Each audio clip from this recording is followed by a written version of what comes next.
D.C. city-state, the obelisk, known as the Washington Monument, was dedicated to Freemason George Washington by the Freemason Grand Lodge of the District of Columbia.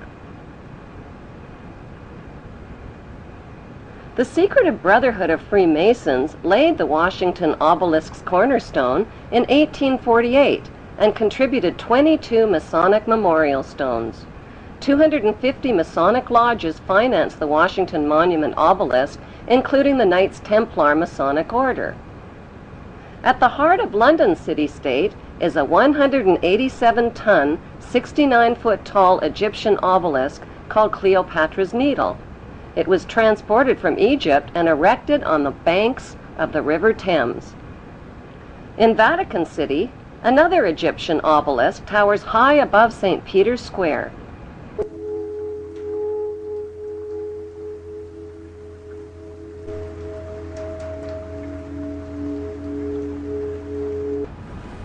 What exactly is an obelisk? Obelisks are phallic-shaped monuments honoring the pagan sun god of ancient Egypt called Amun-Ra. The spirit of this pagan god is said to reside within the obelisk. Obelisks symbolize the phallus and fertility. At the base of the obelisk is a sunwheel circle symbolizing the vagina. Together, they depict male and female sexual union. Worshippers of Amun believe Amun is the supreme god and creator of all things, and can transform himself into other gods, like Osiris, the god of the underworld, or Seth, the god of evil and chaos. Since vowels were interchangeable in the biblical Hebrew language, Amun can be spelled A-M-E-N, A-M-O-N, O-M-O-N, or A-M-U-N. Today, Amun is one of the most popularly used words in the entire world. It is used in all languages by Christians, Muslims, Hindus, and Jews at the end of prayer. Without realizing it, people all over the world are praising Amun. The Old Testament of the Bible is the holy book of both Christians and Jews. Amun is repeated over and over again throughout the Bible and is hidden within the word testament. The word Amun literally means the hidden one. Many are fooled into believing that Amun means so be it or truly, but in Kings 1 verse 36 of the Old Testament, Amun is identified as the Lord God of my Lord. Why in the world would the Vatican, a fortress of Puritan Christian values, erect a monument symbolizing the pagan god Amun and sexual intercourse right in its own front yard?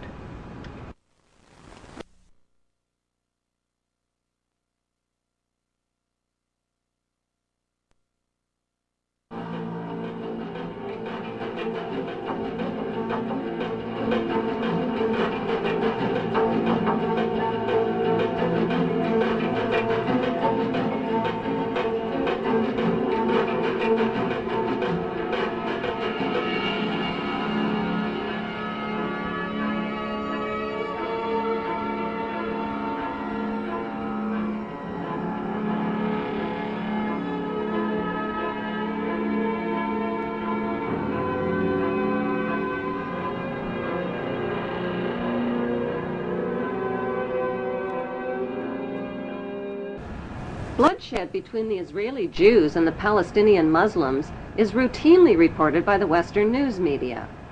But how much does the general public really know about what's going on in Israel? And why should they even care? Why? Because Israel has written human history, and it is also writing the future of humanity. It is important to know that the land now called Israel was originally called Canaan in ancient times. Canaan was populated by the Canaanite people, who were the ancestors of today's Palestinians imprisoned in refugee camps in Israel. About 3,500 years ago, the Semitic Hyksos kings ruled Egypt for 100 years, but were expelled from Egypt into Canaan. The Egyptians called these Hyksos people the Habarus, which means Hebrews. These expelled Hebrews invaded and conquered the land of Canaan and changed the name of the land from Canaan to Israel.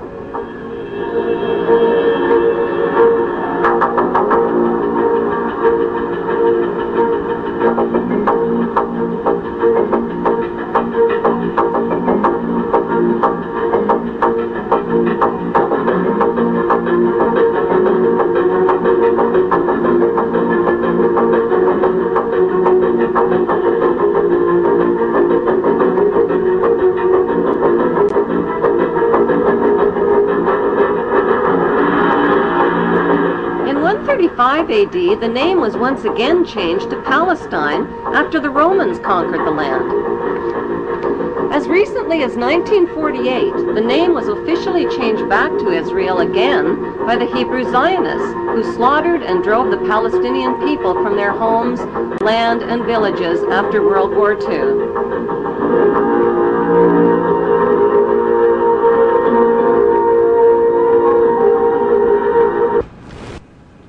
The best way to understand what's really going on in the world today is to journey back in time and dig up the ancient secrets of the past. Those ancient secrets have been hidden by the ruling class beneath the shifting sands of Egypt for more than 4,000 years.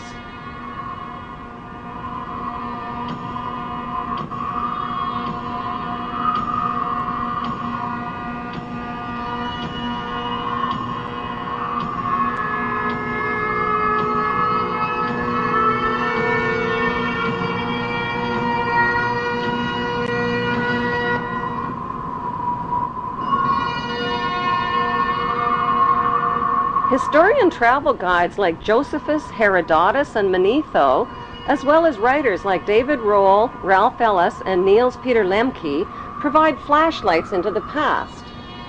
The earliest remains of human life on Earth were discovered in Africa. The ancient Egyptians kept detailed records of their culture and history in tombs, in temples, and on pottery, using pictures and writings called hieroglyphics.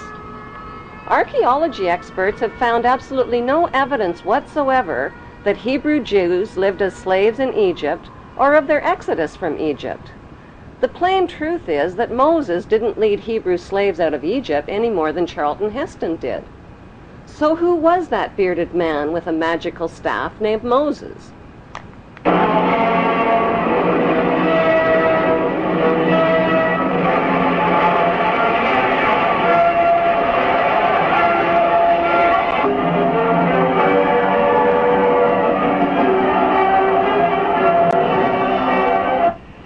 There is not one shred of archaeological evidence for the existence of Moses or of any of the Bible's main cast of Hebrew characters, from Abraham to Jacob to Joseph to King David to King Solomon. There is, however, plenty of evidence for the existence of Egyptian pharaohs who these biblical characters are based on. The Bible's Old Testament has carefully covered up the connection between the Egyptian pharaohs and the Hebrew patriarchs by mixing up historical facts with myths and legends. The job of archaeology experts and historians is to separate fact from fiction. Modern archaeologists have confirmed that the Hebrews were not a race of people as once thought. They were a Semitic and Asiatic class of foreign workers who migrated into Egypt from neighboring lands in search of work as craftsmen and builders. As their population multiplied over hundreds of years, they contributed to Egyptian technology, worshipped Egyptian gods, intermarried with Egyptian nobility, and gradually rose to positions of power and wealth in Egypt. The Bible story of the Hebrew Jews begins with Abram, who was born north of Canaan in the town of Ur around 2055 BC. Abram married his beautiful sister Sarai. At God's command, the incestuous couple changed their names to the Egyptian names of Abraham and Sarah and migrated to Egypt. Once in Egypt, Abraham turned his sister wife Sarah over to the Pharaoh as his harem sex slave and was rewarded with gold and silver. Abraham received covenants or promises from God. God promised to make his name great and to make a great nation for him. God also made a circumcision covenant with Abraham, commanding him to mark the flesh of his people and slaves by cutting off the protective foreskin of their penises. Circumcision was a painful barbaric custom that was introduced into Egypt near this same time and has survived to this day. It is the unnecessary mutilation of the genitals of little boys and implies that God made a mistake in design. This mutilation custom has more to do with a mark of Hebrew ownership than with hygiene. In the continuing Bible story, Abraham married an Egyptian woman named Hagar because his sister wife Sarah couldn't conceive. But at age 90, Sarah finally gave birth to a son named Isaac.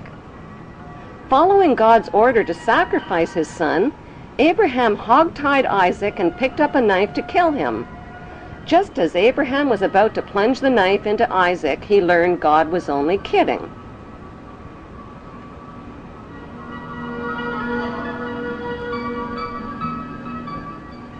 Who was the ruling Pharaoh that the Bible neglects to identify when Abraham and Sarah reached Egypt?